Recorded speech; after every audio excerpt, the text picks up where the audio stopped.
we'll call this regular meeting of the St. Peter's School Board to order. It is June 15th, 2020, and we're doing this obviously over live stream remotely, as had been our practice during this pandemic. So do I have a motion and a second to adopt the agenda? Dixon, I move to adopt the agenda. Lokenskard, I'll second. Excellent. We have a motion and a second. We'll do a roll call vote. John? Aye. John Carlson, aye. Tracy? Tracy Stewie, aye. Bill? Bill Soderlund, aye. Tim? Lokenskard, aye. Drew? Dixon, aye. Leonard, aye. Motion carries unanimously. If there are any requests to speak towards an agenda item, if that could be put in the chat, and we will try to accommodate that. Moving to the approval of consent agenda items. Does everyone have the consent agenda and has read through the items? We approve several different items under the consent agenda. And if there's any specific item you want pulled out to discuss, please request that we do so, and we will do that. But if there is a motion to approve the consent agenda? I'll make a motion to approve the consent agenda. Tracy Stewie. Dixon, second. All right, we have a motion and a second. Do we have any conversation, any discussion about the consent agenda? Yeah, Ben, this is John Carlson. I did go in today to the district office and all the books are up to date. Excellent. Thank you very much, Treasurer Carlson. Hearing no further discussion, we do have a motion and a second. We'll do a roll call vote. Drew? Dixon, aye. Tim? Lokenskard, aye. Bill? Bill Soderlund, aye. Tracy? Stewie, aye. John? John Carlson, aye. Ben Leonard, aye. Motion carries. The consent agenda approval is unanimous. Moving to action items, consider approval of the preliminary 2020-2021 budget. I'll just start and provide a little bit of brief background. As you are likely aware, a school board must adopt a budget for the following fiscal year prior to July 1st, which is the start of your fiscal year. So it's the practice of most school boards, including the St. Peter's School Board, to adopt a preliminary budget, knowing that sometimes things are a moving target and things change. So on a regular quarterly basis, the board is updated on changes to the budget on both the revenue and expenditure side. And then you complete a revised budget, generally in that April to early May time frame. The budget has in all funds, and the budget, preliminary budget was reviewed in detail by the Finance Committee last Thursday morning, June 11th. So with that, Business Manager Regner. Thank you, Jeff. As Dr. Olson said, we did go over it, hopefully pretty much in detail on the Finance Committee meeting. So I'll try and be, a lot shorter today. And then, but if you have any questions, make sure, you let me know. There should be in the packet 7 pages under the budget thing. The first page is basically just the cover sheet outlining what is in there. Page 2 is an overall of all the different funds that we have and our projected balance at the end of the year, and then our projected revenue and expenditures for the year, and then our fund balance at the end of the year on all the funds. Pages 3 through 6 are the 4-year rollout, which we've we've seen a number of times, which basically this year we're looking at would be FY21, which would be next year, or starting in, I guess, actually about 15 days on July 1st. And then page 7 is just what we use for the enrollment projections for next year, which obviously drives a lot of the rollout in the budget. Maybe if we want to just start on the top page, we'll talk about maybe the other. We'll come back to the general fund. We'll start with the other smaller fund balances, starting on line 55 with the food service budget. We're looking at probably a little over 300,000 as a projected carryout, and then the food service budget, is projected to make a little bit of money. Usually we put the utilities and other items that we can to if we do have a profit there.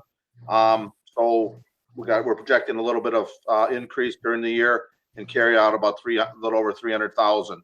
We'll talk a little bit later on about the lunch prices tonight, and then that went in and some of the assumptions that went into that. But the food service, is in pretty good shape. Basically handled itself, and we'll go from there. Line 58 is the Fund 04 budget, the community service budget. We've talked about that at length. That's the one that was probably affected the most by the COVID items, as a lot of those are, driven by fees and those items that we didn't have come March. So our fund balance is projected to drop, in FY20 this year, and then is projected to drop also somewhat next year. That one's, is a work in progress. Been working with Dr. Olson and Tammy and Etive pretty extensively over the last couple of weeks here to try and, modify the budget and see how we can get it back closer. We're hoping to hear some things that they'll help out with some of the funding for, the SAC program shut down for a couple of months. The adult programs, some of the school readiness programs, we didn't have any fee income for the last months. And there's a couple of things that we've tweaked in there to try and make it come closer to, revenues and expenditures. The next one, line 61 through 63, is basically our Fund 6. Those are the capital funds project. If you remember, for the last 10 years, we've had what's called a capital funds project. That came to an end. That was a 10-year levy that the last year was a couple of years ago. We levied for it. We've got a little bit of money in there, and that'll be spent up, either this summer or next year. And then the bond referendum money, we're hoping to get that all paid out by June 30th, but there's a couple contractors are still working on. So there'll be a little bit of fund balance left at the end of the year, and along with the CSP park item. And so we'll have some activity in there next year, but hopefully in FY21 those two funds will be used up or deleted. Line 69 is our trust fund. That's basically mostly the Annexted and Mauer scholarship funds that are paid out, along with the Gilbertson and Rolsoff funds that we got a couple years ago. Basically some interest income, and then the expenditures are a little bit higher because a couple of the funds will just pay down as we go. So that's kind of I skipped that line number 65, the debt redemption fund. Basically, that's the payment on the revenue is the levy coming in, and then the payment or the revenue going out, or the expenditures is basically the payment going out on the bond for the new school and the other improvements done at that time. That's pretty much an all in, all out type deal too, depending upon the debt or the tax collections. So that's kind of a brief summary, funds 2 through 8. Don't know if there's any questions on that, or else I'll move along to the general fund. There's a lot more items there. The bulk of the expenditures, obviously. So Tim, this is. Oh, yep, go Tim. Tim, this is Tim Lokenskard. Hey, I have a question on the food service. So Okay. We're doing okay on the food service, even though for the last 3 months we've pretty much not had any income coming in. I'm just curious how that works. No, actually, the last 3 months we've had just as much income or more coming in with the distribution of the meals and such, with the breakfast and the lunches. We're probably, and Atif, help me out if I'm wrong here with the number, but I think about 2,000 meals total a day between lunch and breakfasts. Yeah. So about half of those are, a little more than half are lunch, few are breakfast, which is a little bit lower reimbursement rate, but also a less cost. Right. So Tim and I did meet with Aviance today, and that program will continue as we know it right now. But yep, so we have been distributing food since March 17th, I believe was our start date, that Wednesday. So, Um, That's a good question. excuse me, team. So Tim, back to your question. The reason that the federal government totally subsidized the program for Minnesota schools, really across the country, for the breakfast and lunch. So it's really very similar to our summer food program, our summer read and feed program, where anybody under the age of 18 or 18 and under can receive a subsidized, paid for breakfast and lunch. And that will continue through ETIV through August 30th, I believe. yes. We Thanks, actually Beck. serve a few, you know, it's with the bag lunches and things, we serve a few less, somewhat less on the lunches, but we serve more breakfast than typical during the year. So it actually balances out to the total number of meals are pretty close. So no, it's a good question. And like I said, and all the meals are paid for by the government, so we don't have, we collect all of them. So that works out pretty well too. Kind of jumping back to the general fund, if there's anything else, just let me know. Lines 30 through 33 are basically the activity funds, which we talked a little bit about. We have to move out, we move it into the general fund, but we have to assign it. So it's basically money raised by the students for the students. So it'll no longer be kind of mixed in with the general unassigned funds. And they just kind of, what comes in, we project it goes out, and this will force us to keep track of their balance in there, which is when it's all set up, it'll be a good program. Going up to lines 14 through 16, they're basically just some categorical funds that we have to spend on certain items. If we don't spend it, we're allowed to carry it over, such as medical assistance and basic skills and those type of things. So depending upon how much money was, you know, we get revenue so much in during the year, and we try and spend that out during the year to balance them out. If we don't spend that much, we carry it over, and it cannot go into the unassigned funds. Line 18, assigned for severance, is assigned for severance of the employees as they leave. We keep a balance in there in case we ever have to have a big year on that. Line 19 is assigned for Viva Trust, which is 10 years ago, 10 or 11 years ago, the school switched out the retirement funds, and we need to put aside $1,000 a year for the new teachers for their payout after 10 years. So we kind of accrue that so we don't have to get that all at one time. Line 21 is assigned for the new high school operation. That one we've talked about a little bit. That's the funds that we have in there that we saved up over time to try and operate the new school, and will help, you know, now if we have a little bit of budget shortfall. 23 is water mitigation, assigned for if we have, when we probably have to do something on the west side of the new school there. AAA funds were funds that were donated to the school for various parts of the AAA projects. We still get a little bit in, and we'll probably do some expenditures over next year. Funded appreciation is kind of to try and get a little bit of funds for things that the LTFM funds will not cover over time. The purchases that we have some funds because there's nowhere designated for some of the capital improvements. And down the road with the new high school, some of those things will probably start due all about the same time. Line 26 is the dental reserve for the dental insurance fund, which our insurance advisors thought we should set up this year. So we're setting a small amount aside there in case claims are over revenues. And then also transfer to food service fund, which if we have some accounts that aren't collectible, we would need to transfer to the food service fund, being it's a federal program. Then I guess if we go back up to basically line 10, the general fund unassigned funds, the big one. Typically we've tried to have a 60-day fund balance goal, which is the 4.7 million from, and this really corresponds with the rollout.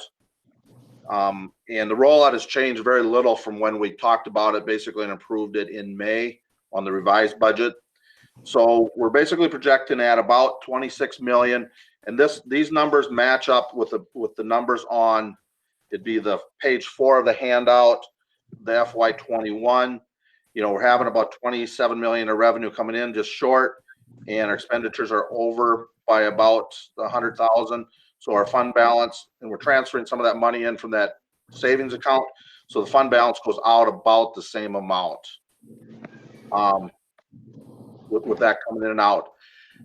That's based upon the enrollment projections. Again, the big driver of the funds is always, I say, enrollment. We're basically looking at, and this is the big, the big question for next year, where is enrollment going to be at with the pandemic and everything. We're kind of based this upon a normal year, and then we're going to do some what ifs if we only have X amount of kids in for certain reasons. But it's based upon kind of getting a normal kindergarten class in of 145 and then rolling everybody over to the next year that we're here at the end of the year. So we do lose a few students because the graduating class is bigger than 145 from this year. So we'll be down a few students just normally, unless we have a big influx of people moving into the district.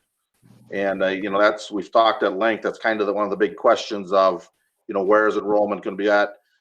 This is based upon, like I said, the normal enrollment, and then we're going to do some what ifs if we lose some students. But I guess kind of where I think we're heading is, 1920 this year, we should be okay financially. One other thing, and maybe Dr. Olson help me out too, there are some funds coming from the CARES Act from the federal government that we just kind of got a little bit of word on here this last week, and the application just came out or is not quite out yet that we're working on. That one, you can spend that money over a couple different years, over the 2 years here. So I'm not sure exactly where it's going to fall into, if it'll fall into FY20 or FY21 yet, but there should be some cost there to help offset some of the extra, or some revenue to help offset some of the extra costs we have, or if we do have a decline in enrollment. That's kind of one-time money. So we're tracking how we spend it and some of our expenses, so we know kind of where we're going to be at. Yeah, the amount on the CARES Act funding is in 3 different funds, but it totals slightly over $284,000.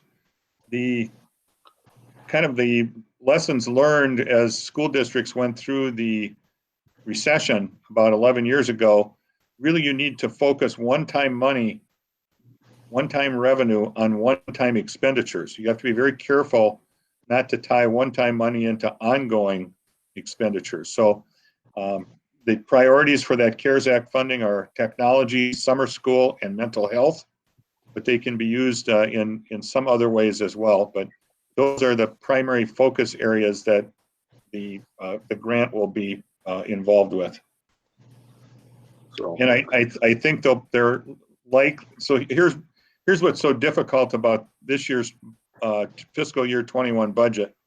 There are a lot of questions out there about enrollment, as Tim said, but then there's also there are a lot of questions about revenue. I mean, there seems to be a strong possibility that the federal government will come out with another incentive package of some kind. So, that or funding package. So that's going to be interesting to see how that all rolls out. And those are unknowns, and I think that's why the determination was to present the more or less traditional budget system, but understanding that there will need to be some budget exercises to plan for other outcomes.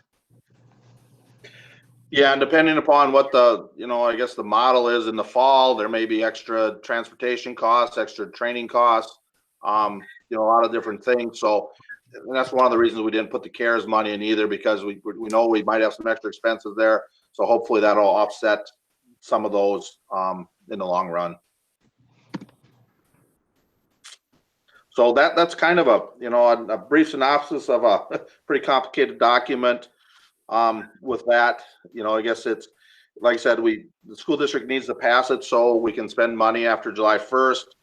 This year is probably, since I've been here, obviously the biggest, I'll say, question mark or what ifs is gonna, there's just a lot of questions out there. We'll start to get a better handle on it as we get closer to, the end of July, when the MDA gives us more guidance on what fall will look like. And then, August and those things, we'll get a better handle on enrollments. So I'm sure we'll be updating the rollout as we go along, especially on that. And then, a couple of the minor funds or smaller funds, as far as the food service and the ComEd, will probably change as we go too, depending upon what is decided upon or what happens. So. Thank you, Tim. Thank you, Dr. Olson. We did have a finance committee meeting last week and met about this in length, and wanted to forward this to the entire board. Do we have a motion and a second to approve the preliminary budget?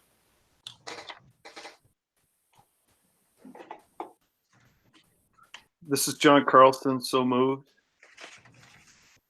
Bill Soderlund, second. Thank you. We'll do a roll call vote. Drew? Dixon, aye. Tim? Locust-Card, aye. Bill? Bill Soderlund, aye. Vicky?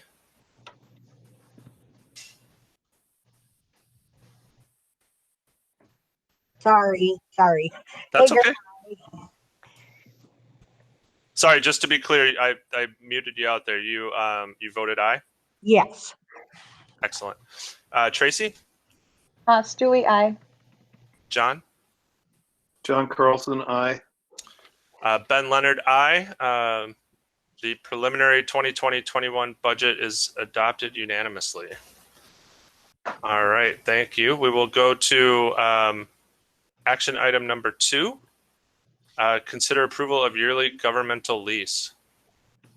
You've used the yearly governmental lease to purchase technology across the district, both for the one-to-one initiative and also for other hardware and for technology for many years. And we put this out to try to receive the best bid possible for that lease. And I'll let Tim explain that. And if you have any specific questions about the technology being purchased, you can ask a question and Chris will respond to that. So Tim? There should be a document before you kind of outlining the amount of the bids and the bids that we received this year. We did put it out to all 4 of the banks in town. 2 of them were unable to bid at this time with other things going on. We did receive a proposal, I guess, from First National Bank and from Hometown Bank. Basically, we put out 2 different things, are 2 different types of leases. One is for the one-to-one initiative, and the other is for the other just general technology needs of the school district. We try and get the one-to-one paid back on a 4-year basis as they come into 9th grade. So by the time they leave as a senior, that's paid off. And the other technology is set up on a 5 years, because that's, Chris can maybe help me out if I'm wrong here, but a lot of those items are on a 5-year rotation. So then they get paid off when their useful life is over. The total of the 2 leases this year was $322,000. First National Bank and Hometown Bank both put in leases, and I'm always amazed.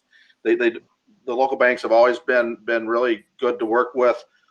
This year, the 2 bids that came in were 10 basis points apart, with First National Bank being just a little bit lower at 2.15 and 2.25. So I guess recommendation is to go with First National Bank for the lease this year. It seems like it's worked out that each of the banks has 1 or 2 of the leases as we go. So that's kind of works out nice, and they're always been good to work with. So I guess, but this year we'd recommend to go with First National Bank on the $322,000 on the 2 leases.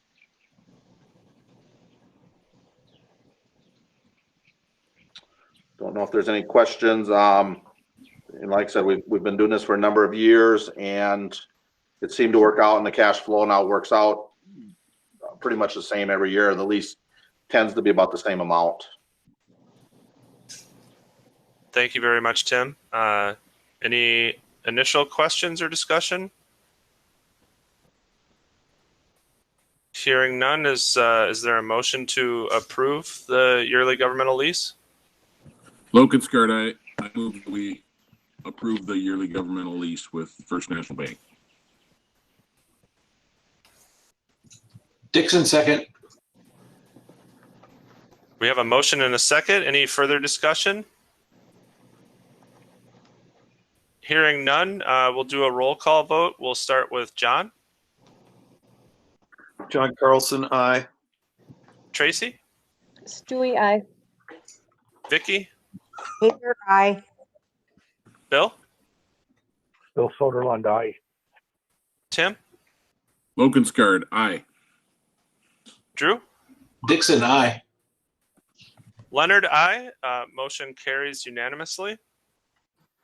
Thank you. We'll move on to item number 3, the consideration of approving a memorandum of understanding between the City of St. Peter Rec and Leisure Department and St. Peter Community and Family Education.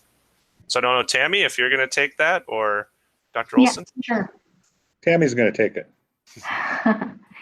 Thanks for allowing me to share some information with you. We have a really strong partnership with the Recreation and Leisure Services Department, and this memorandum of understanding really addresses the services that each of us will provide so that we can maximize our resources without program duplication. And both of our organizations are really committed to eliminating barriers for participation, supporting academic achievement, providing positive recreational and social opportunities for students, and also encouraging leadership. And one of the ways that we do this is by providing the Recreation Department for funds for their new Exploration Recreation program.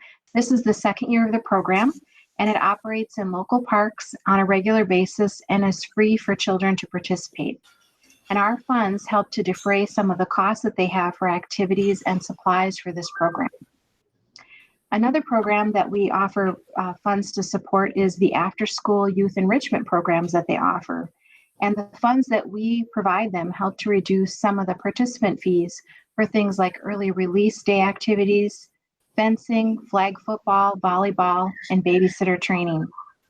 It's really great to be able to work with an organization that shares some of the same guiding principles that we do.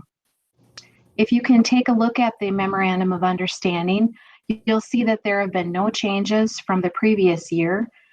The outline of the Statement of Assurances for the after-school funding is the same, and the guidelines for youth programs haven't changed.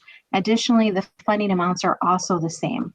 This working document is really helpful for both of our organizations as we plan our programming for the year.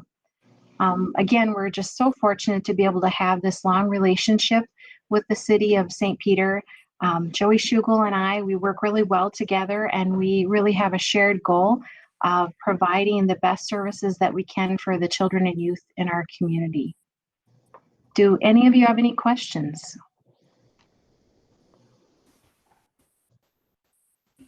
Tammy, I have 2 questions if no Sure. one else is going to jump in. My first is, obviously this is a weird summer, and I'm grateful that we're continuing this agreement. I think that's the right way to go. But could you talk about a little bit about how this might be different in program delivery this summer just because of COVID? Yes.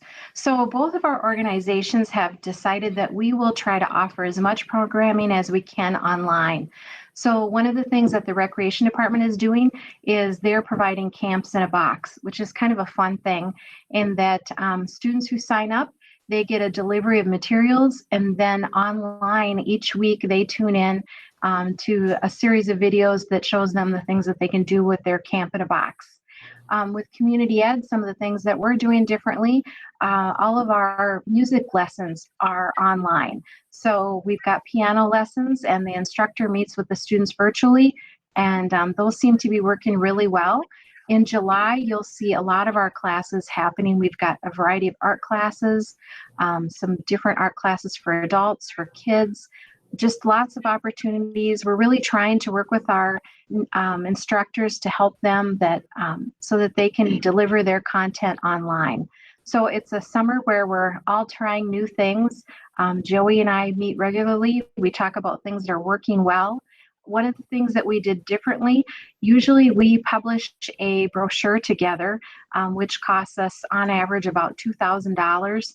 We did not publish our summer brochure because we thought there's so many unknowns. We, instead of going through a publishing company, we just ran off copies here in the district, and then those copies went out with the food delivery that occurred before school ended. So hopefully we were able to get our message out. We're also using Facebook as a means to advertise classes, and then just sending emails to families as well. Great, thank you. My second, well, does anyone else have a question? All right, hearing none. My second question is, this looks like this is a fiscal year agreement.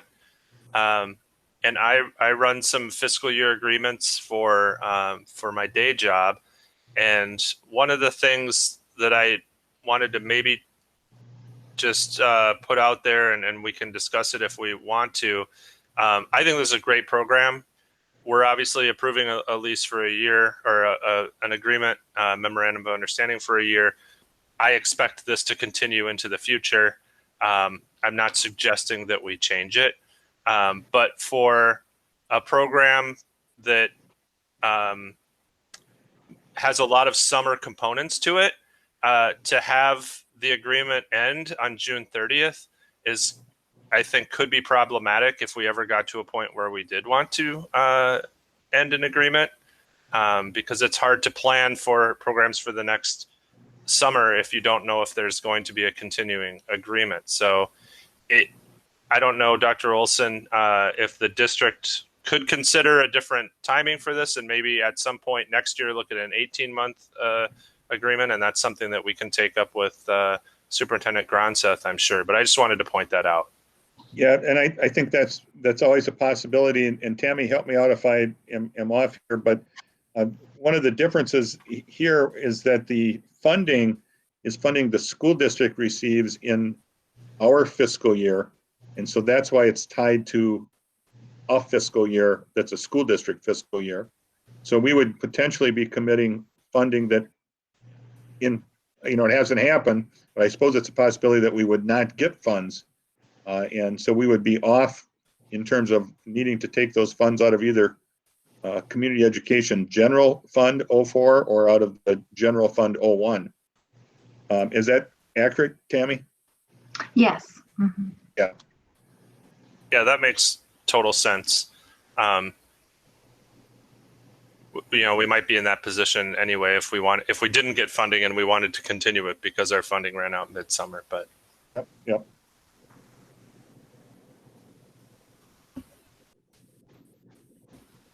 Well, if there's no other preliminary discussion, if someone would make a motion to accept the MOU.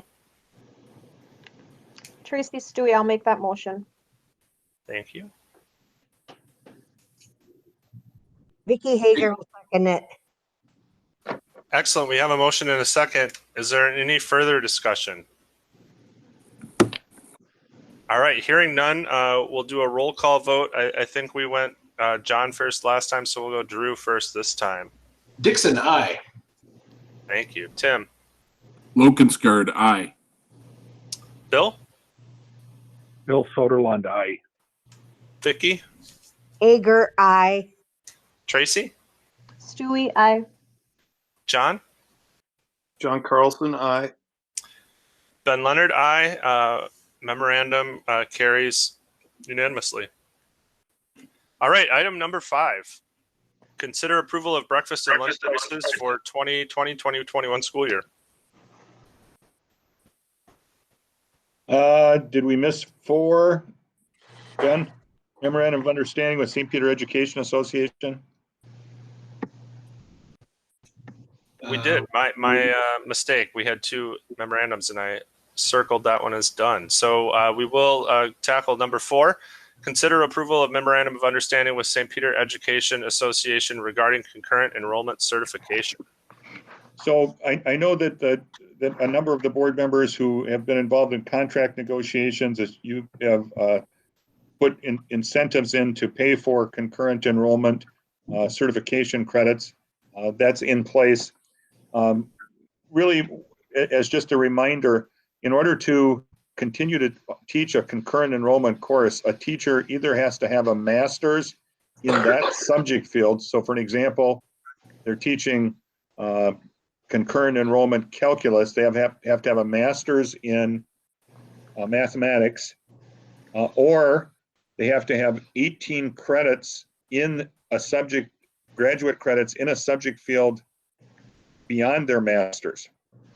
And concurrent enrollment has been a very popular program in the St. Peter High School. I'm not sure, Mrs. Engeldinger, exactly how many credits, 30 plus, that a student could come out of high school with, college credits. Is that accurate? Yeah, it's well into the upper 30s now for next year, because we're also adding a health course in that department, and a art class, as well as a music appreciation class. So I haven't added it all up, but we're pushing 40 on that. Yeah, so that's really, really a good thing for our parents and our students.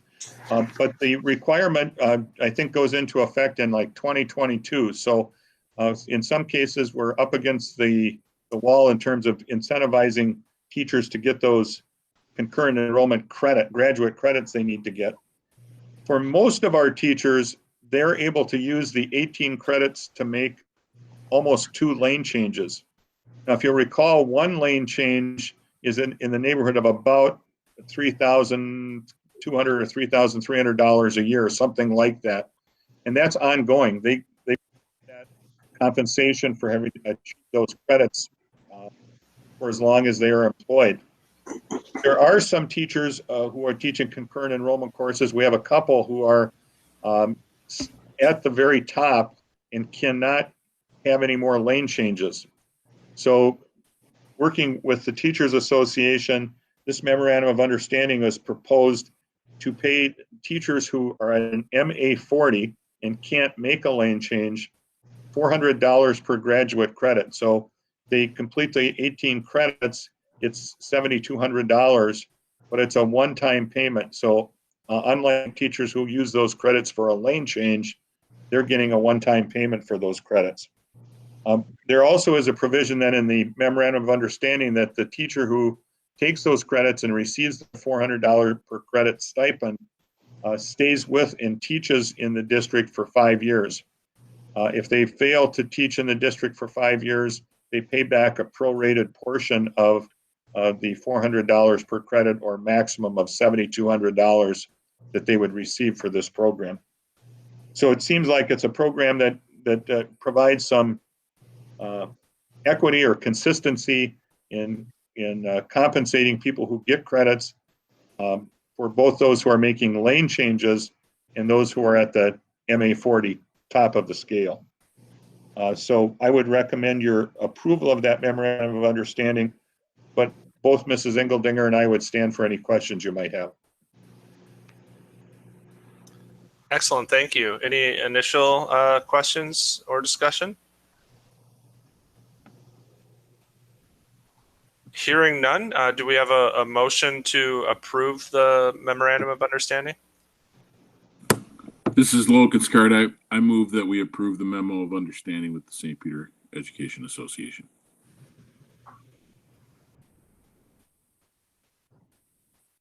I'll mix it up. I'll make a second. Leonard seconds. Do we have any further discussion? Hearing none, we'll do a roll call vote. John? John Carlson, aye. Tracy? Tracy Stewie, aye. Bill? Bill Soderlund, aye. Vicky? Hager, aye. Tim? Lokenskart, aye. Drew? Dixon, aye. Leonard, aye. MOU passes unanimously. Now we can get to my favorite agenda item, which is number 5. Consider approval of breakfast and lunch prices for 2020-2021 school year. I'm turning that over to Business Manager Lokenskart, or Business Manager Regner, excuse me. It's everybody's favorite agenda item for the year. Especially this year, it's actually a little better news, hopefully. As you know, every year, because it's a federal program, we're required to take a look at our federal lunch price to make sure that we're basically charging enough on that. And then you do some calculations and it calculates out what you should charge. This year we did the calculation and it said we probably should raise it about a nickel on the lunch prices. But there's also something this year that said if you have a zero or positive fund balance in your food service fund, that you can choose to not raise it this year. And as we discussed earlier, we have a fairly healthy fund balance in the food service of about $300,000. So basically, we kind of talked about this when we talked to the finance committee. Our recommendation is with everything that's going on this year to leave the lunch prices the same in 2020-21 as they were in 19-20. Instead of raising the nickel, to leave, like, say, the K4 lunch at $2.90 instead of raising it to $2.95 and down the line on the sheets that you have in front of you. So I guess that's what the recommendation is, to leave the prices the same for the coming year, and then we can get it out there on the website and everything, what the lunch prices are, and into the federal government and things. So stand for any questions, but that's what we I guess we're recommending for this year with where we're at with the fund balance in food service. Thank you, Tim. This was another item that came before the Finance Committee meeting last week, and we approved forwarding it to the full board as well. Any initial conversation? Tim, this is John Carlson. I have a question about where are we? I didn't quite follow how the remainder of the year was paid for. I think you said the government reimbursing us, but where are we with breakfast lunch debt? Is that a thing? How bad is it? We do have a considerable amount. We did slow down the collection of them, in the middle of March due to the pandemic and things, and we started back up sending out notices earlier, probably right before the school started, because we wanted to send out notices to some of the senior class if they had debt. We do have an amount there. It's kind of a catch-22. We serve all the kids, and we don't want to shame any of those. And then we try and collect as good as we could. We do have a procedure in place to go to a collection agency, which we have not implemented yet with anybody. There was some talk that they were going to pass some legislation that you could not do that anymore. I did not see that got through the House or the Senate this year, but that's a possibility there. I know every meeting I go to, it's a big topic when they get into food service lunch that there is a lot of that out there. Going back to your initial question there, like after March 15th, when we went to the summer read and feed program, basically, then all the meals are paid for with the government, even the ones that would have been normally paid that weren't on free and reduced. So that actually the last 2 months, we did not have any uncollected bills or whatever. It stayed the same. We're trying to work that down, but it's a process. Tim, thank you. Is this something that we should retain board and district flexibility on so that we can decide when we do this, or do some districts implement a schedule where obviously if a kid graduates, the likelihood of collecting from that kid probably goes to near zero, and we could just every few years based on that assume the debt won't be paid and get it off the books. Yeah, and that's what I guess we'd always tried to look at doing, and I think until this year we'd always got most of the seniors to pay, and that can maybe help me out a little bit with that. They talked with them. This year was obviously a different situation, and I haven't looked where we ended up on that. But yeah, that's and then if you go back, that I agree on that 100%. And if you go back to the the budget, that $15,000 in there is kind of something that maybe we want to look at doing on a annual basis to transfer over for uncollectible debt. You know, and that's just an estimate number. You know, some years it might be more, some years it might be less, but that was kind of a number that I looked at to start with anyhow to, you know, some of them we probably need to start cleaning it up and go from there. Just as another FYI, when you take a look at your Chapter 4 policy book, which was reviewed by the policy committee and is coming forward for a first reading, you'll find it on 4.11, unpaid student meal charges, and the policy committee took a look at that as well. I think that was something that was put in place probably a couple years ago now already, because there came out, the rules and regulations came out that you had to have a policy, because a lot of districts did not have one, or if they did have it, they weren't implementing it equally, I guess. In this way, at least everybody is treated the same as they should be. On the front end of things, we have since last fall put some pieces in place to help kind of preempt that, getting free and reduced lunch applications mailed out to all families, reminding families that even though they qualify in maybe the 18-19 school year, they still need to complete those new applications by October of the next school year.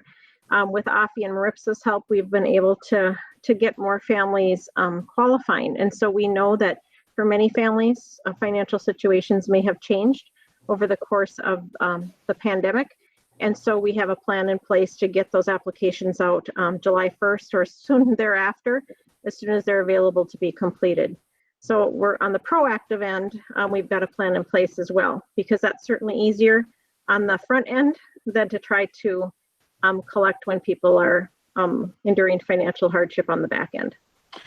And there's so many other things that the free and reduced application percentage really helps you financially with, besides, you know, obviously a nice program, but it does help the school district on a lot of other ways also. So there's compensatory funding that's tied to that. There's Title I funding that's tied to that. And then of course our summer food program is based on that data as well. So, and there may be more. Those are the ones that are at the top of my head. Yeah, E-rate, and then also some athletic classifications and those type of things too. So, we try to really push it, and ET mentioned with the AFI and RISPA has really helped.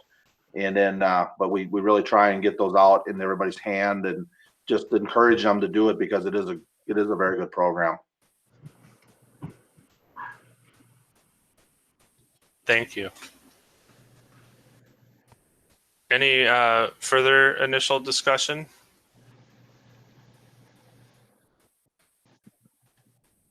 Anyone wish to make a motion?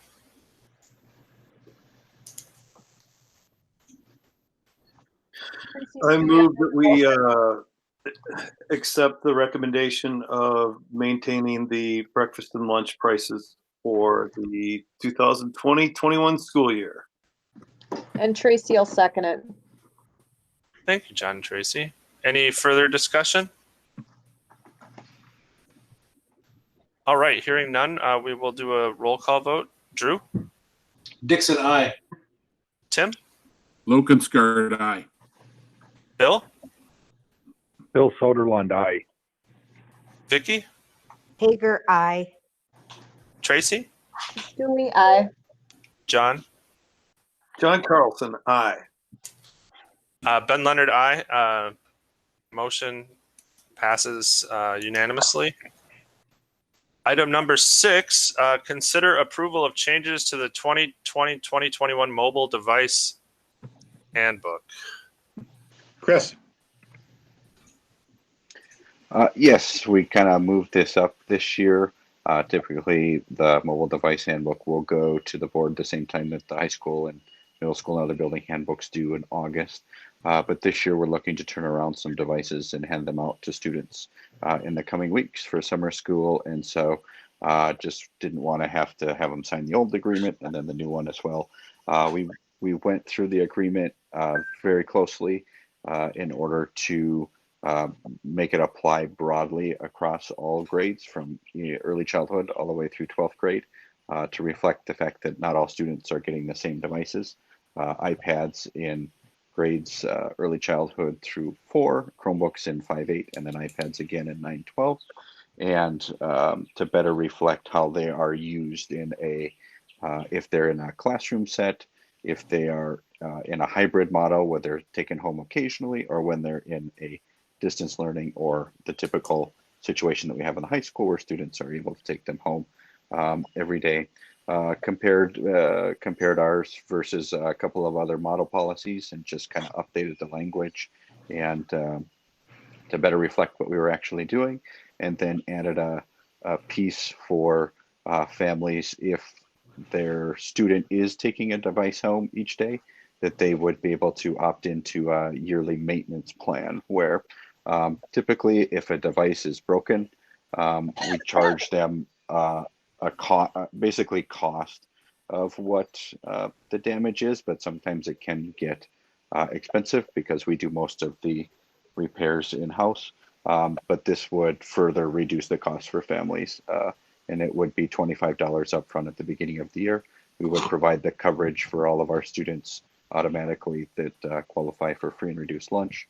And then if families were to opt into this, it would reduce the cost of repairs in the event that students are taking devices home.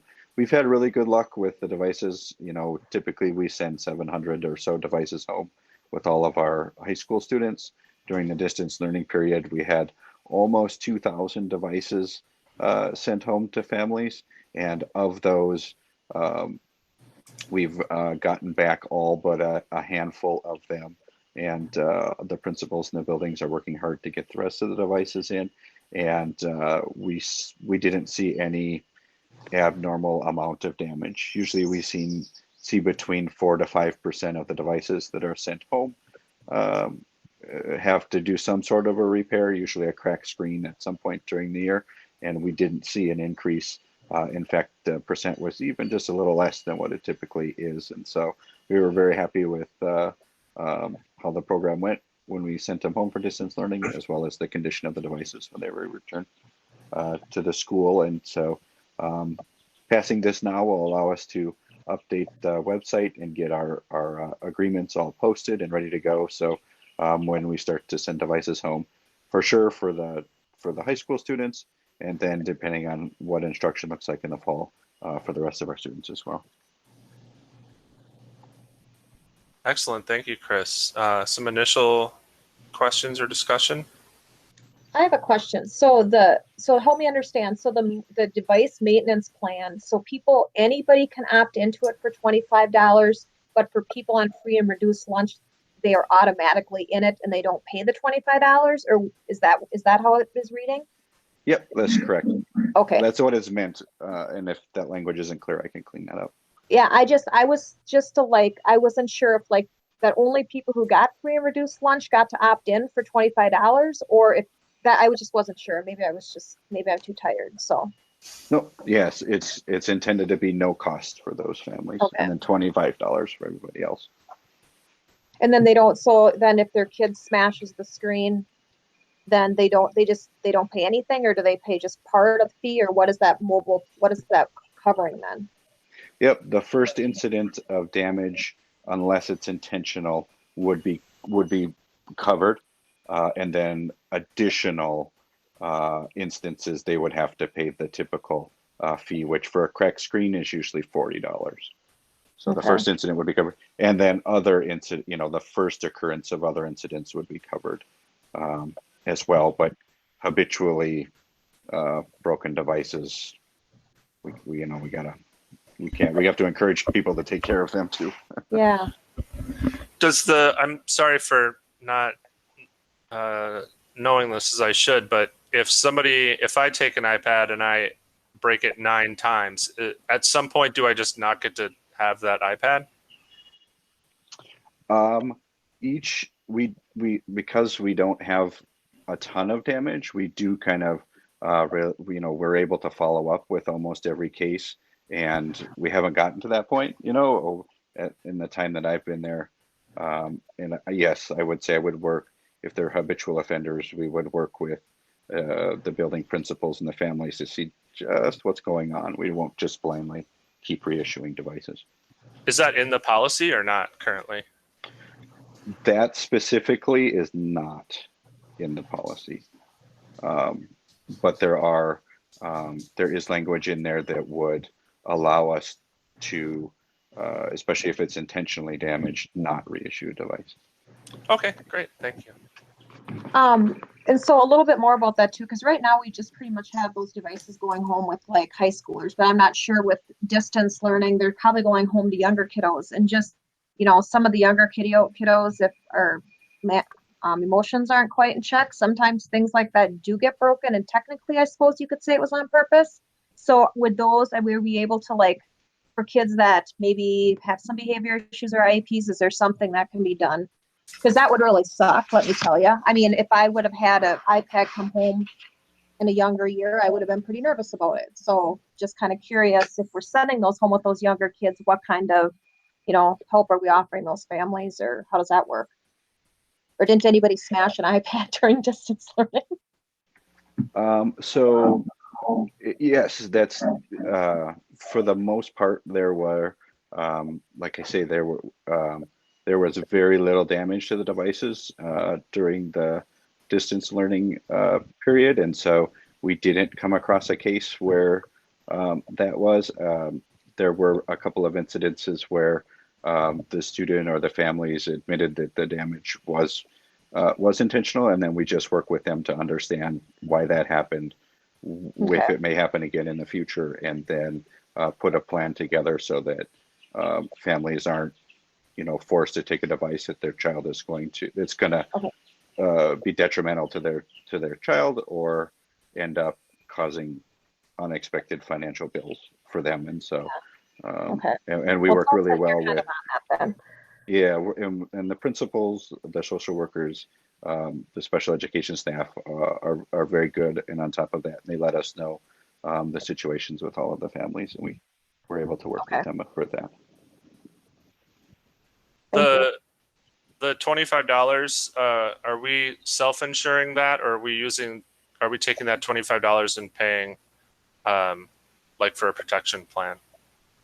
That's self-insurance. Yep. So we look at our damage rate and then compare that with our annual cost of materials plus a reasonable cost for labor, because we do everything ourselves when it comes to repairs.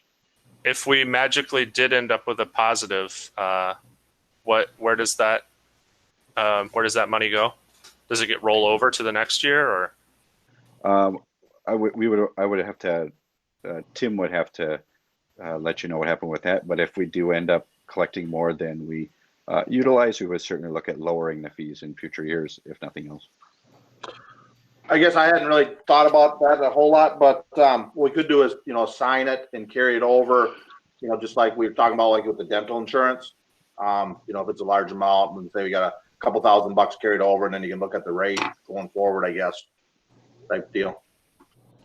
That's exactly what I was going to say, Tim, is, you know, our dental self-insurance plan is a great example.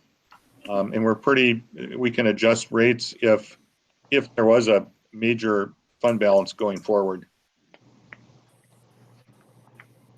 Thank you. Have I exhausted all of the initial discussion, or do you have a question, John? I have one. It's interesting. Would it be accidental if I'm taking a big test and my internet goes out during the middle of the test and I accidentally throw my iPad across the room? It's real. It happens. I know. It does happen, and in those cases, you know, those cases are a good opportunity for everybody, principals, deans, if they're special education case managers, to have a conversation about why that happened. And then typically that would be considered, we would investigate, but based on that circumstance, it would be an intentional damage, just because we do expect students to understand that these are expected devices. And yes, you're angry, but there's that would not be a proper reaction, taking into account the student situation. But and so it probably wouldn't apply in that case. But again, we work with families, and we don't want these devices to be a financial hardship for them, and do the best we can to accommodate everybody where they're at. I mean, Ben Folds got a song out of it, so.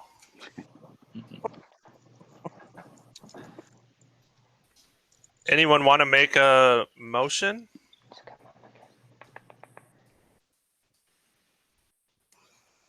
Everyone's too busy Googling who Ben Folds is. Tracy Stewie, I'll make a motion to approve that. Dixon second. Excellent. We have a motion and a second. We'll do a roll call vote. John? John Carlson, aye. Tracy? Tracy Stewie, aye. Vicky? Hager, I. Bill? Bill Soderlund, aye. Tim? Lokenskart, aye. Drew? Dixon, aye. Leonard, aye. Motion approved. Moving on to number 7. Consider approval of service provider agreement with Tri-City United Public Schools for Health Science Academy teacher. This item has gone before the board in terms of the plan for our Health Science Academy and in terms of how the plan works to our advantage economically. But we wanted to have the formal agreement out in front of you, so when the teacher for the program is finalized, we can put the name in and the amount of pay in and get Tri-City United to sign the dotted line, and they're on board with it. And Annette, maybe I'll turn it over to you to give some details behind kind of where we're at with the whole process here. Yeah, we have a teacher lined up that we just we need to get through the hiring process, a complete hiring process with, and we're really excited to be partnering with TCU on this. Like we said at the last meeting where it was approved, we just had a huge spike in interest in kids signing up for those high step courses that we were really excited about, and excited to offer it with our own teacher. It's a pretty standard agreement. We've used this kind of agreement on other opportunities to share or to basically contract for providing teaching services to other districts. We've done that with Lesueur Henderson in the past. We've done that with the Nicollet Public Schools in the past. So it's, again, pretty standard service provider agreement. Thank you. Any initial questions or discussion?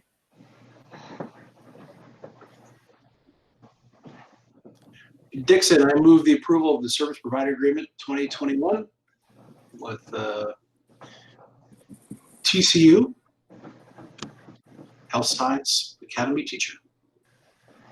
Hager, I'll second it. Excellent. We have a motion and a second. We'll do a roll call vote. Drew? Dixon, aye. Tim? Lokenskart, aye. Bill? Bill Soderlund, aye. Vicky? Hager, I. Tracy? Stewie, aye. John? Aye. John Carlson. Ben Leonard, aye. Motion carries unanimously. Thank you. Yeah, thank you. Item number 8, consider approval of hybrid instructional support plan. So as you're well aware, there are 3 different kinds of scenarios that seem to be out there in terms of what our schools will be entering into in this coming fall. One would be a system that would have more or less traditional instruction, but following public health guidelines. A second would be distance learning, which would be similar to what we did the last 10 weeks. And a third would be a hybrid instructional model, which would be a combination of the two. And exactly what that looks like in specifics and all of the logistics remains to be seen. But we really believe that it's important to develop a training plan for the hybrid model and for enhancing distance learning, if either of those models are in place, to pilot that training plan with summer school teachers, and then to have coaches, teachers that can support other teachers in that plan should it go into effect in the fall. So in the hybrid instructional support plan, there are three elements to that. The first would be identifying a lead hybrid learning coach. They would be charged with developing hybrid training plan for staff and paraprofessionals, and for working with those staff and paraprofessionals, teachers and paraprofessionals to make that happen. The coach would be a K-12 teacher with, actually, we say half-time, but it's really a third of their teaching time as a release. The cost would be some extended days and then a replacement for that 1/3 teaching time. In addition to that, there would be the train the trainer model. We are actually in the process of finalizing plans for that model. That the training is going to occur between June 23rd and 25th. And the training will be a combination of in-person and online training. And then to have the training staff, about 5 of those teachers, train summer school teachers and paraprofessionals in what a hybrid teaching model would look like. So you can see those total costs of about slightly over $50,000. Those costs are allowed under the CARES Act that we referred to earlier. So, should this plan be approved, there is a funding source from the CARES $284,000 allocated to the school district. But this is a whole new ball game in terms of what this might look like. So I think it's really important to have that team of 20 teachers trained, to have an opportunity to try out the training model that they believe they would want to move forward with, modify and adjust as needed, so that when the return to school plan is announced by the Minnesota Department of Education in late July, we're ready to roll with it, or you're ready to roll with it. There also would likely then be some possible additional teacher and paraprofessional training in August beyond what normally is in place. So we ran this by the Return to School Committee of the school board last week. They recommend your approval, and I recommend your approval of that plan. And we would all, principals, et cetera, and myself, be ready to stand for any questions you might have. I'd like to ask a question. Dr. Olson, will you give an example of what kind of teaching or experience you're planning to have come as a result of this program? So one of the things that is going to be important is to have our staff all ready to deliver a teaching model where you would have half of your students in front of you and half of your students in an online format at the same time. And you're providing your content in a variety of different ways, both online and in person. And maybe that in-person instruction is, it has to be delivered differently because of social distancing, the number of students who might be able to be in any one classroom at any point in time, or the number of students in a building at any point in time. So some of the teaching would be similar to what occurred this past spring, but we're trying to take the best of what our teachers were able to deliver and build on that in the training model. And some of it is, so how do you do that and still have students in front of you and not fall behind in terms of the content that you're trying to deliver to all students, and finding ways to assess their progress in getting that content in, as both of those systems are going simultaneously. So principals, you want to jump in and talk about maybe what some specific kinds of instruction might be?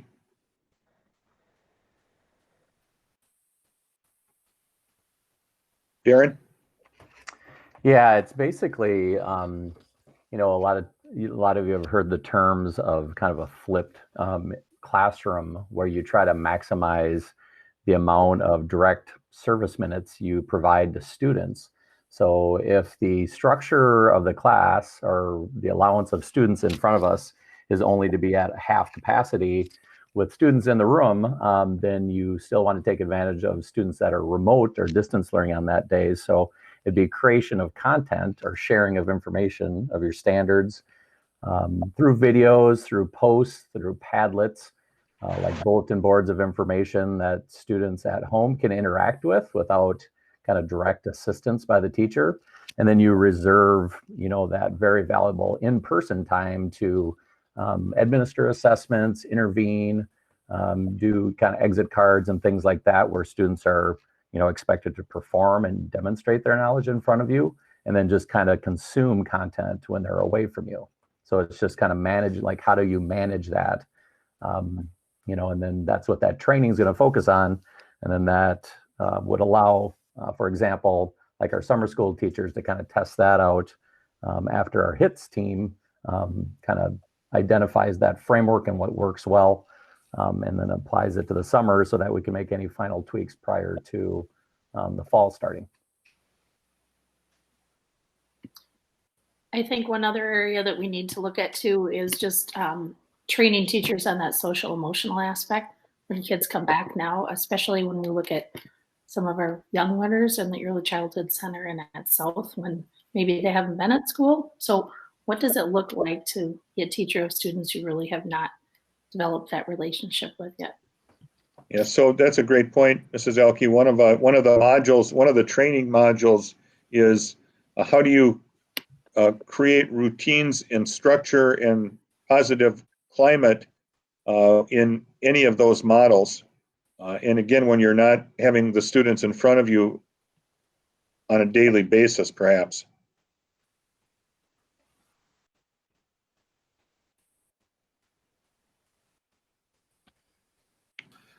Dr. Olson, so you mentioned that the state is going to come out with their plan in late July, and I would assume that would be sort of like it was this spring, where the state said, here's what's going to happen, and districts have X amount of time to plan for it. Obviously, it's a good thing that we start planning now, but when can St. Peter district parents look to having a firm idea of what the school year will look like? Well, with what we know right now, that would be likely the very end of July up to potentially August 1st.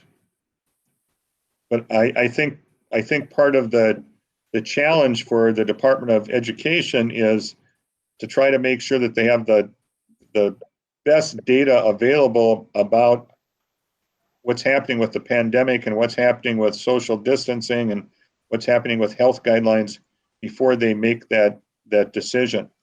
There also will be, and I just saw this, this just came out late this afternoon, an opportunity for parents and families to take a survey, a state survey, and we'll need to put that on our website prior to June 30th, that will provide input from the families and kids about how distance learning went, about what worked, what didn't work, what got in the way, what would need to be addressed.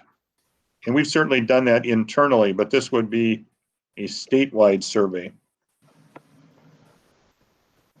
Dr. Olson, I have a question about that too. So, because I saw something actually on Facebook today that the Minnesota Department of Ed posted. Is that the survey you're talking about, or is this something different? I think that I didn't see that any Facebook, but I'm guessing it's the same thing. Yeah, I took it and it was just asking me, like, you know, I don't know, the simple things, what went well, what didn't. It was pretty basic. Yeah. And then it asked just for my zip code at the end. So yeah. Does that sound okay?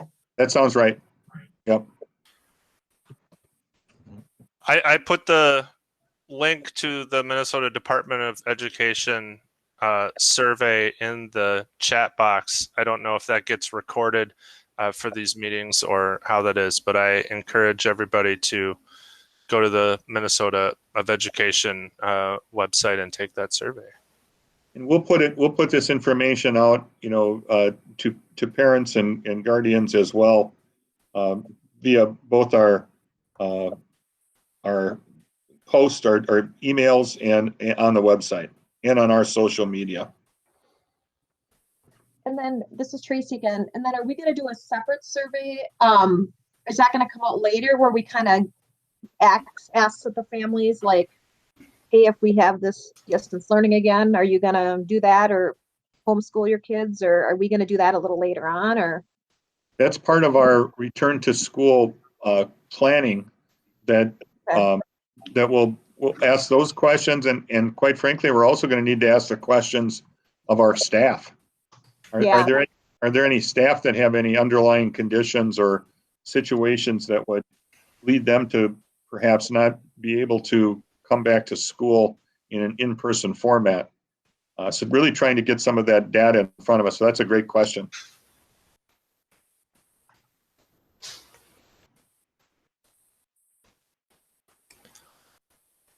Excellent. Thank you. Any more initial discussion?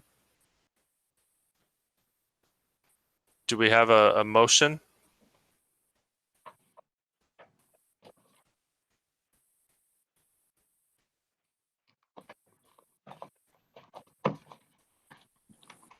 So moved. Excellent. Lokenskart, second. So we have a motion and a second to approve the hybrid instructional support plan. Any further discussion? Hearing none, we'll do a roll call. John? John Carlson, aye. Tracy? Tracy Stewie, aye. Vicky? Hager, aye. Bill? Bill Soderlund, aye. Tim? Lokenskart, aye. Drew? Dixon, aye. Leonard, aye. Motion carries unanimously. That is the end of our action items. We move on to information item number 1, which is the first reading of Chapter 4 Business Management 5.21 and 5.22.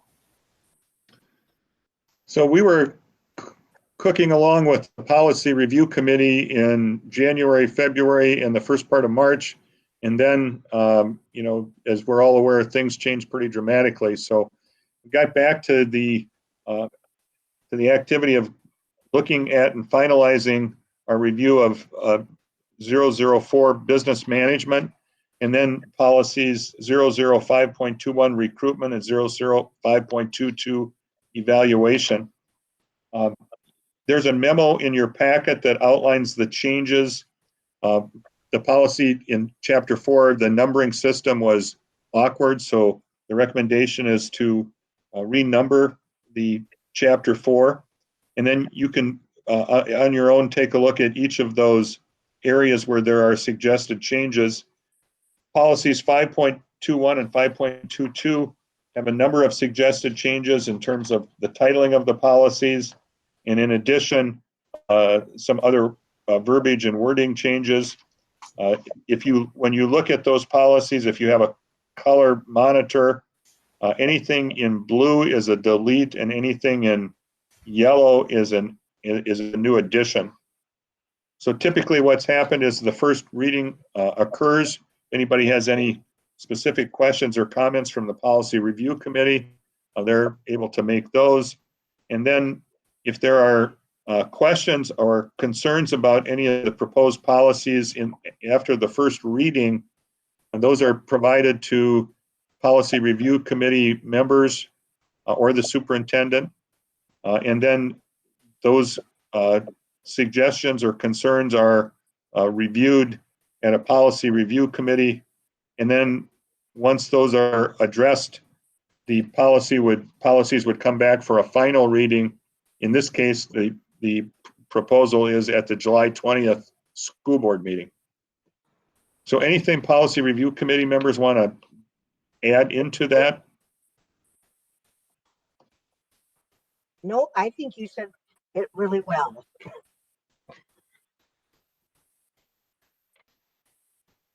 Any initial thoughts or questions?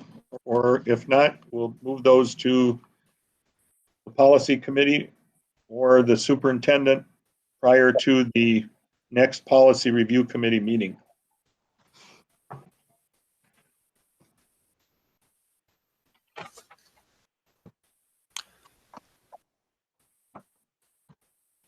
Just a reminder that the next policy review committee meeting is July 16th. And I don't think Dr. Olson will be at that that meeting. So if you do have questions on the policy, it might be good to get those to the policy committee this month. So, and if you have any beyond just minor typos or minor clarifications, you can get those to me as well, so we can manage that in the transition. All right, can we move on to information item number 2? Yeah, information item number 2 is an update on curriculum improvement plans. One of the things that we've discovered is we pulled together, I should say, our curriculum review teams in the area of career and technical education, physical education, and the co-curricular program the first week after the school year. And as we started to work with those groups, it became pretty apparent, that we needed to put a pause on that process and continue some of that work over the next couple of months prior to bringing things back through our normal channels. So the groups worked on finalizing recommendations in their areas, finalizing their improvement plans, finalizing their action plans for moving forward, but there still remains to be work to be done. I think it would be fair to say that members of those study committees and the principals and myself did not feel comfortable moving forward with those plans. It felt hasty to move forward with them in June. So there still needs to be some fine tuning, presenting the plans to the instructional improvement committee of the school board, and then having the final recommendations and plans approved by the school board probably on August 17th. So principals, feel free to chime in, but I think we felt that was important in order to have the best product, the best improvement plans, the best action plans possible. We needed to basically take some more time.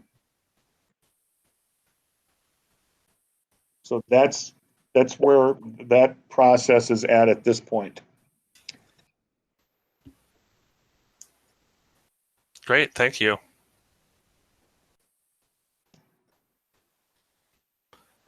Any further questions on that?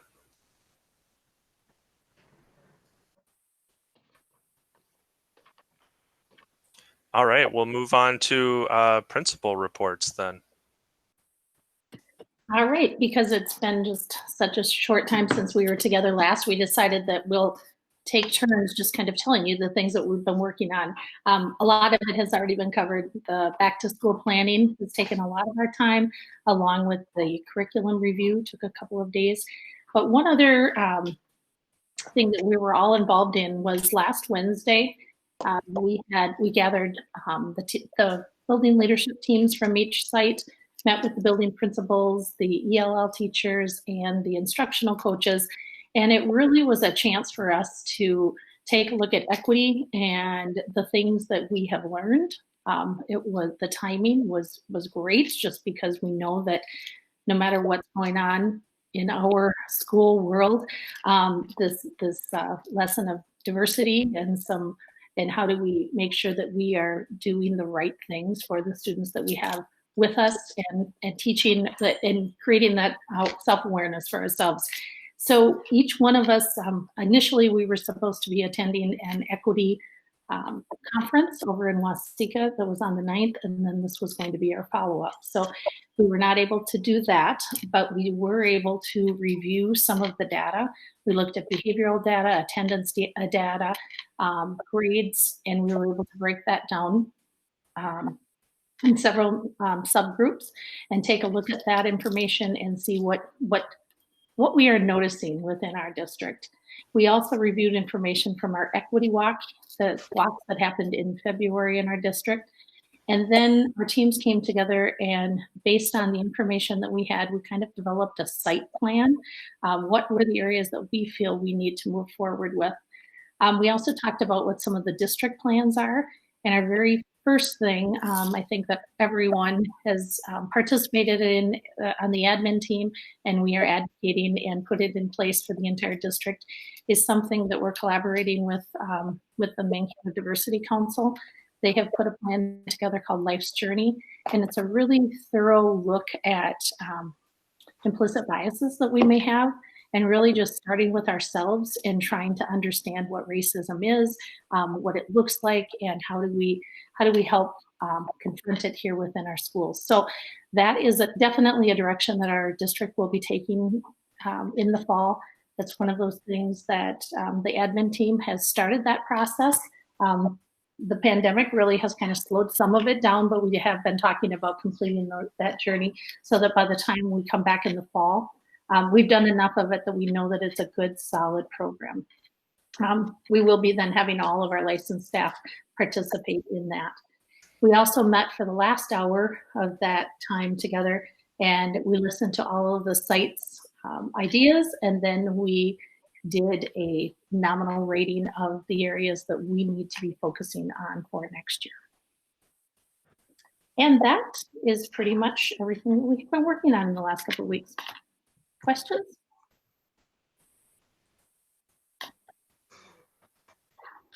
Anybody have any exciting plans for some well-deserved time off, or are you just going to not be in Google Hangouts?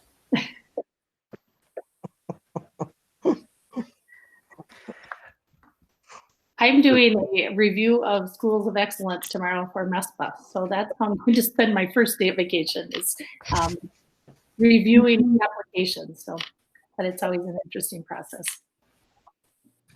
That's yeah, one day, please. That's too much already, but you do you.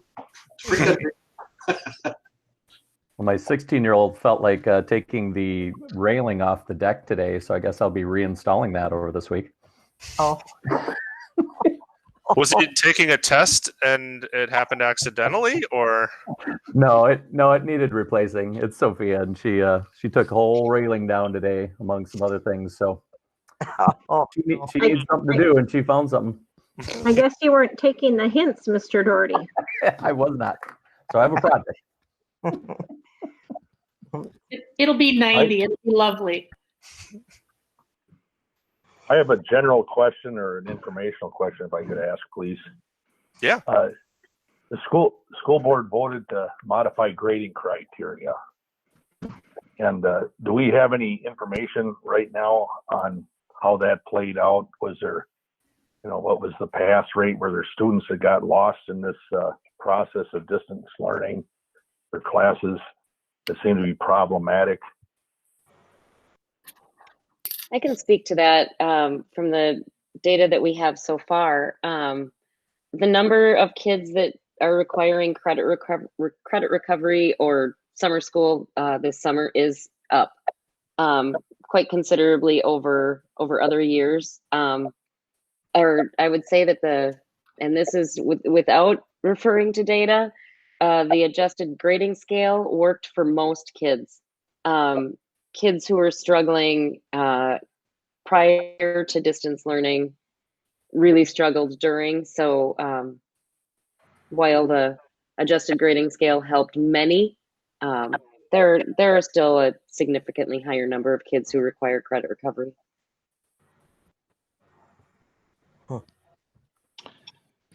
I think one of the a plus, if you can think of a plus to credit recovery, is that we do plan for much of the credit recovery program that starts in July to be in a hybrid model.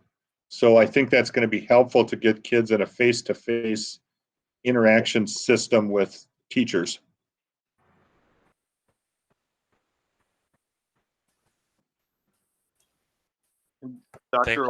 Dr. Olson, to that point, you probably know this. Mine's more anecdotal, but I think we're. I didn't hear that, John.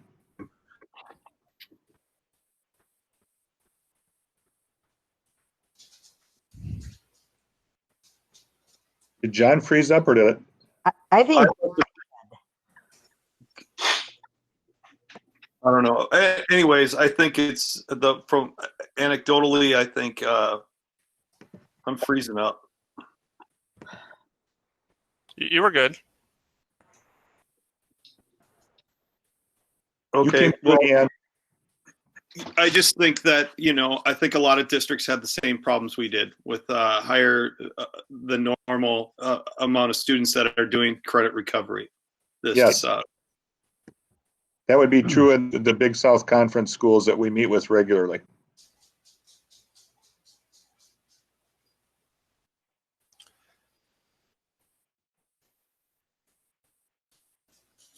Any other questions? I would just add, I know that Doreen said we were going to take turns. She was our spokesperson tonight. But I know that I speak for all of the principals and admin team. Today we did a grounding activity at the beginning of our meeting, do over and do again. And the do again is something that happened this year that we would definitely do the same way.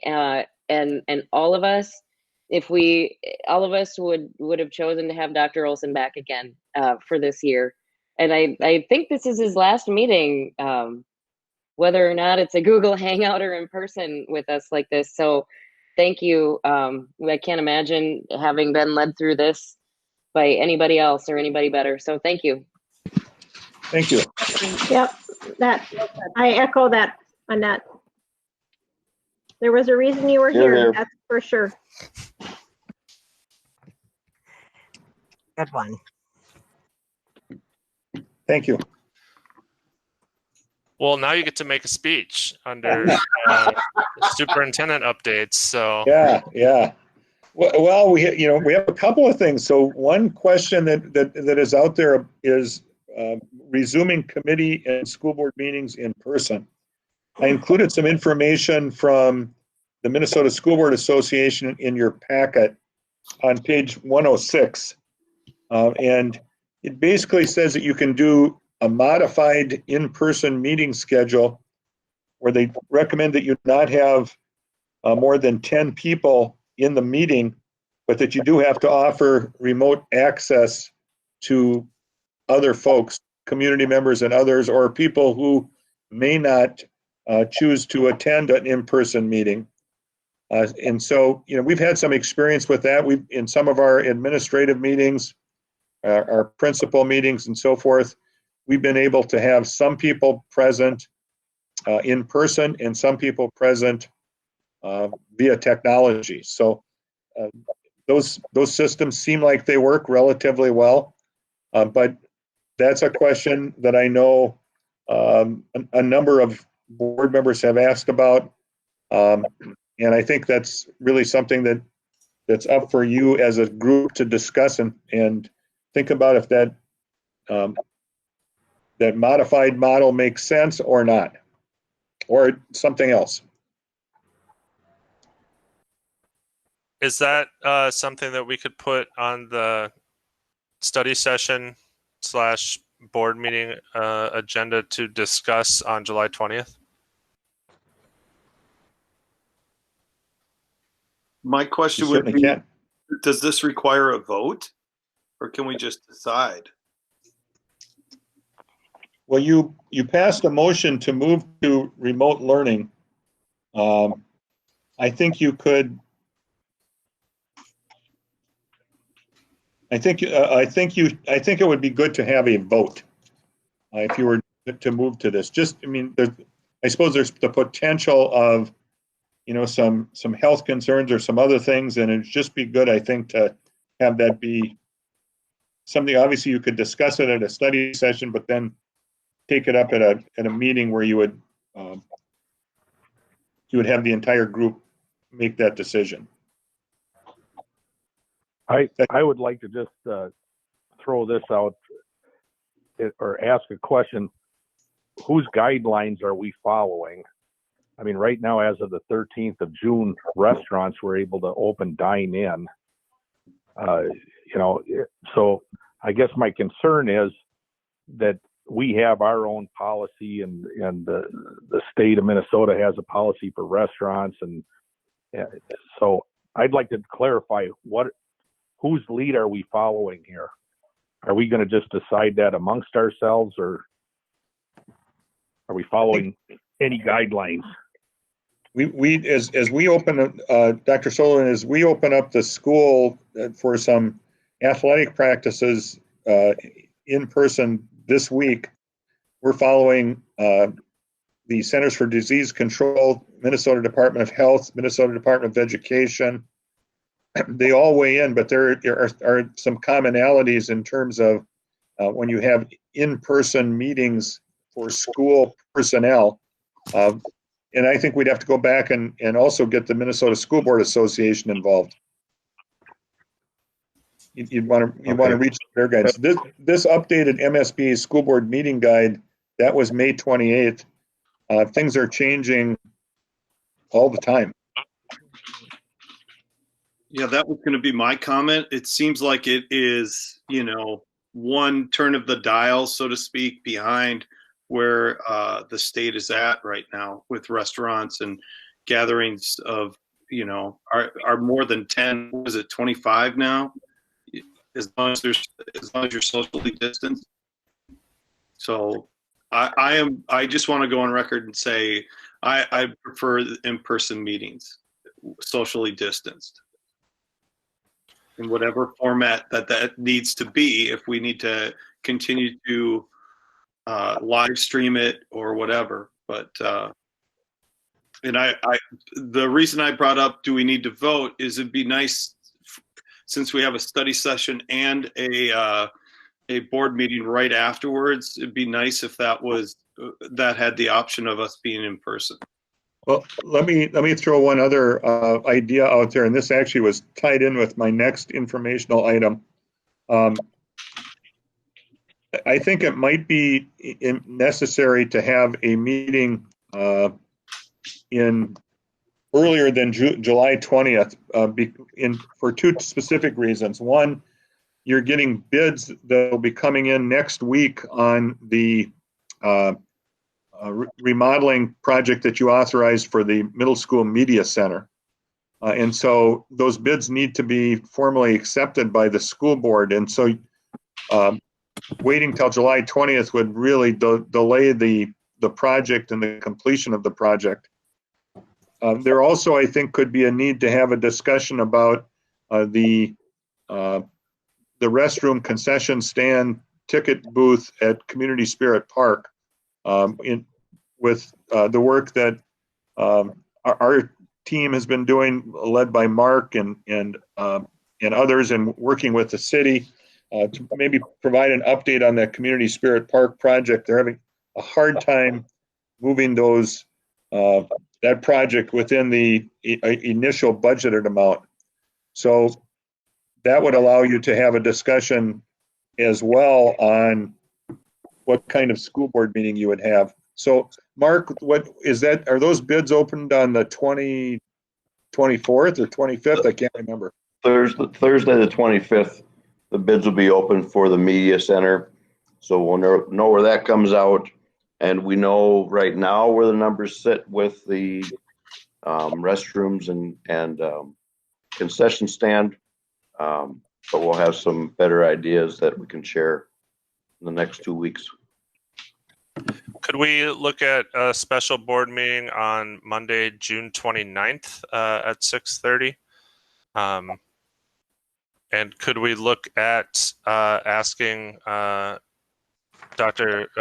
Bill Gronseth to attend if he is available? Yes. That would be great. If we need to pay out a daily rate for that, I think we'd have to approve that at some point, but that makes sense. I'd be agreeable to that. And you'd have basically at this point 3 topics: the consideration of bids for the middle school media center, and update and discussion on the Community Spirit Park restrooms, and the coming back to in-person meetings for the school board and what that would look like. Yep. Could we also think about having a consent agenda for that meeting as well? Would that help the district if there were? Could, yes. Things? Yeah. This is John Carlson. Board member Lokensgaard, you might want to consider, since we go to mediation for the second time with office support, that there might be a point in that meeting where we close it and discuss where we're at with the rest of the board. I think that's great. Okay. Just one other piece to John and to Bill's question about what we can and can't do. One of the pieces that we've put together is a weekly meeting to update the task force on where we're at. What can we do? What size meetings can we have? Because things are constantly changing. So we'll have the latest information that can be shared on the 29th also. Or before that too. So I don't have to give a speech now because I just have another school board meeting before I'm officially done.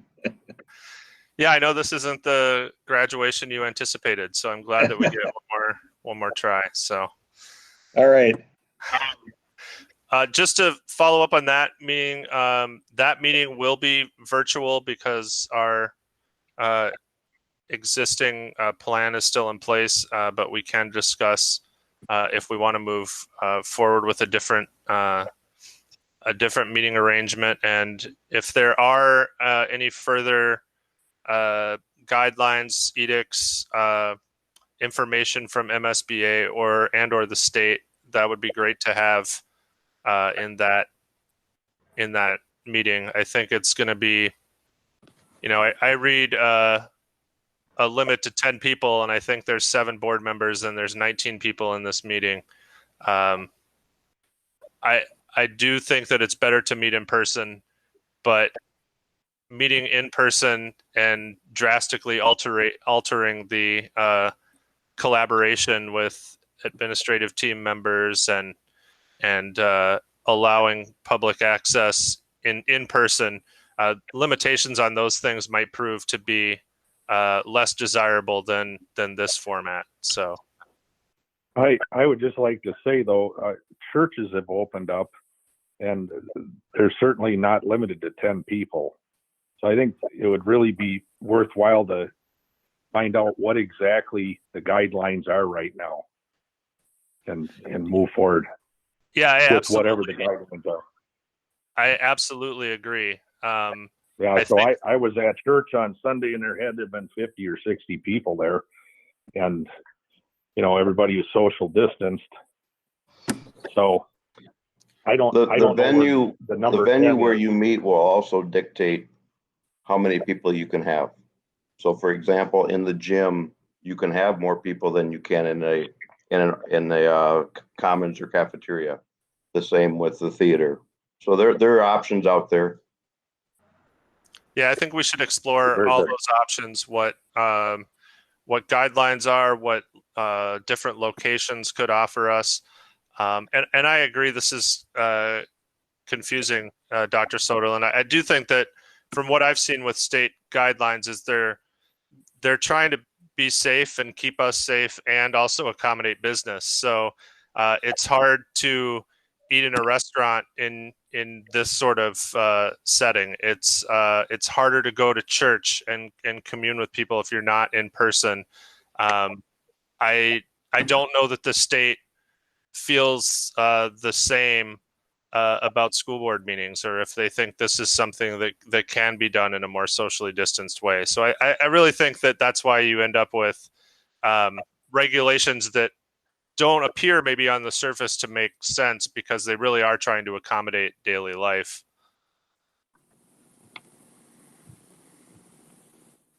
If the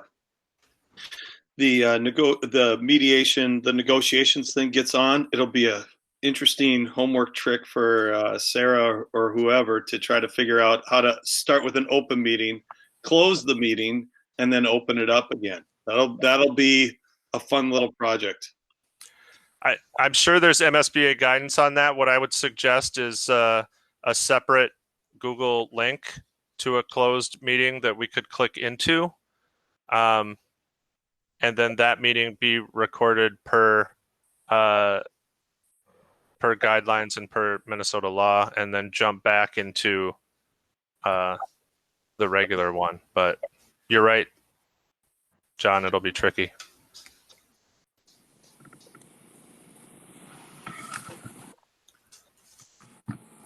Any more, Dr. Olson? Oh, that's it. Thank you.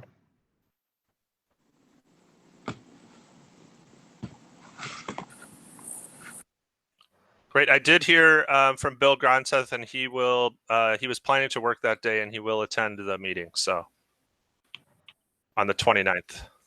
Good. Great. Board members around the virtual table. John? Yeah, I'm going to actually take my time now instead of on the 29th to thank Dr. Olson for coming back. He was a phenomenal superintendent the first time around, and I don't know how he did it, but he was even better the second time around. His leadership was unbelievable. His energy level was off the charts, and he looked at this whole pandemic thing as a fun challenge instead of a problem, and attacked it like this district couldn't have asked for anything better. So thank you, Dr. Olson, for agreeing to come back for a year. Really appreciate. Remember, it's not so long. It's see you later. I'm sure we'll probably need your guidance from time to time. And thanks for your leadership and friendship. I appreciate it. Thank you. Tracy? I'm good. I don't have anything else to say. I'll say bye to Dr. Olson some other time. He'll be here next time. Vicky? Yeah, I'd like to say thank you to Dr. Olson. Thank you from the school board, the community, and the school district. You have just stepped up there when we really needed you, like you always do. We should appreciate you. So thank you again. Thank you. Dr. Soderlund? I wanted ditto what was already said, but thank you, Dr. Olson. It's a pleasure. You know, if I was going to have somebody to represent the state of Minnesota, I think it'd be you. You're a Minnesotan's Minnesotan. So thank you very much for everything you've done. Thank you. Tim? I don't have a whole lot to say. I'll just save my thank yous for mediation day.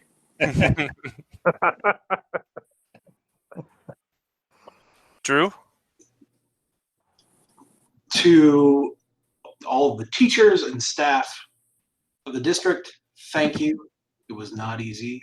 We know that. We recognize it. You did a great job. Thank you. To the admin team, you guys are really the best. And I'm happy that you're at District 508 and we get to be with you. Thank you very much.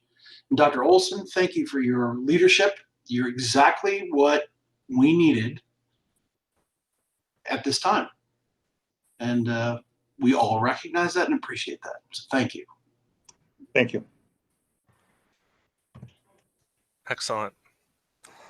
I think it's fitting that, Dr. Olson, you thought you were done, but then we scheduled another meeting and make you come to that. So gotcha.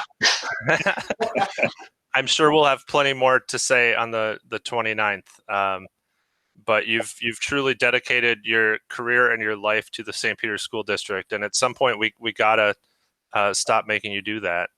But we're awfully glad you did. So thank you very, very much. I encourage everybody to schedule a socially distanced one-on-one with Dr. Olson before July 1st, and we'll have Bill in the meeting on the 29th, but I would recommend that sometime between that meeting and July 20th, we all schedule at least one sit down with Bill Gronseth as well. And it's going to be a transition, and all the feels are going to be part of this. I think my word of advice to myself and maybe other members of the board is I think that it's really difficult to transition from an interview process to a superintendent process. And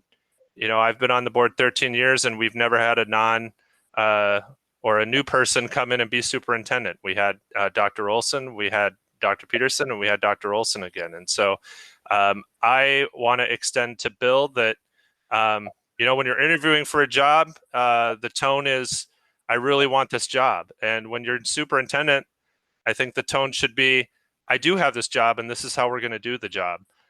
So I want him to know that I will do my best to make that transition quickly, so that we can focus on his great leadership. And I think that this school board in this district has a long tradition of having excellent leadership at the administrative and superintendent level, but really trusting them to do their job. And there are going to be things that are going to be different. But I have all the faith and trust in Bill Gronseth to lead this district in an excellent way, and look forward to that. And I also am happy I can say more on the 29th with Dr. Olson. So. Yeah, I would echo that, Ben. I think it's tough to follow Led Zeppelin, for the next act, but just so Dr. Gronseth knows we have his back. So.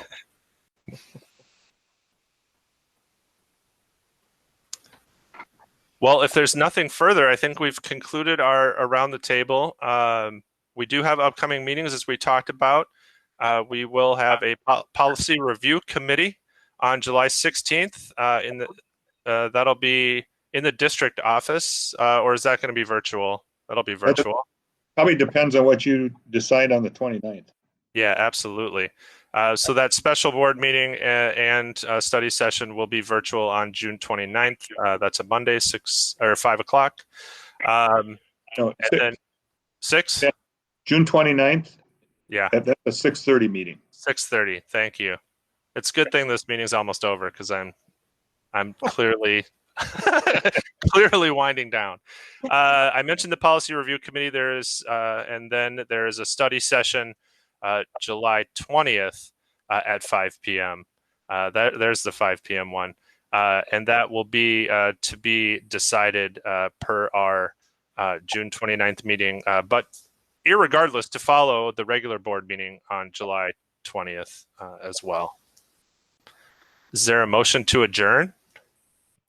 I make a motion to adjourn. Hager.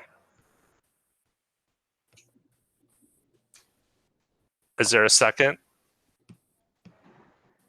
I'll second that. Excellent. I believe that's a non-debatable motion. So all those in favor say aye. Aye. All those opposed? Hi, I'm having fun. First non-unanimous vote. I do think that the board or Treasurer Carlson's nay vote inclusive there. The motion does pass. The meeting is adjourned.